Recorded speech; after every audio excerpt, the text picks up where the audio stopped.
When I first started touring schools, one of the most common things that I heard from our members was that their students were really distracted and that phones were the culprit, that they were having trouble having students focus.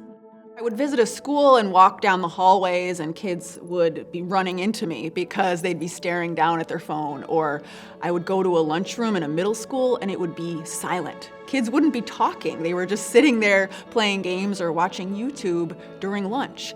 And it was not the kind of school experience that I remembered. For our members, they have been sounding the alarm about youth mental health crisis for quite some time.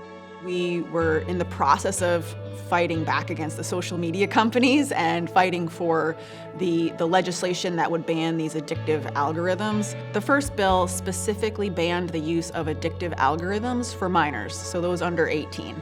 And the second bill said that these social media companies, they cannot monetize or sell children's data to companies. Once we started fighting for these, once we engaged the governor and the attorney general, and we were in the throes of this fight, the social media companies, Google and Meta, they started lobbying against us. And we knew that we were in for a fight, and we were gonna fight for our students. And then when the Surgeon General last year came out and said, parents, hey, if you give your kid a phone with access to social media apps, it's akin to giving your kid a pack of cigarettes. I think the world took notice, and we started to take action here at NYSUT, and we engaged with all of the parents, the principals, the superintendents, school boards, anyone who we could think of that would be with us in this fight. This is a really big deal, what we have done here. So I hope everyone that is witnessing this signing today really takes that in. We're not only leading the nation, but other states have been watching us and are going to be taking this bill and bringing it to their states.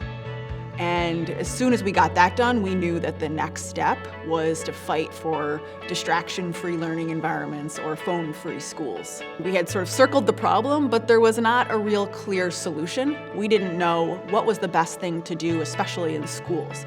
And so we thought by bringing together parents, principals, teachers, students, people who care about kids and their learning and their mental health, bring all of these smart people together and let's talk about what we might do to find a solution.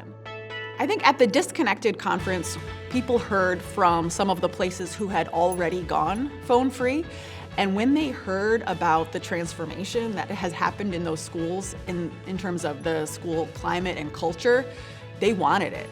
And the principals and the superintendents and the educators, the kids, they all talked about how, discipline referrals had gone down, mental health referrals had gone down.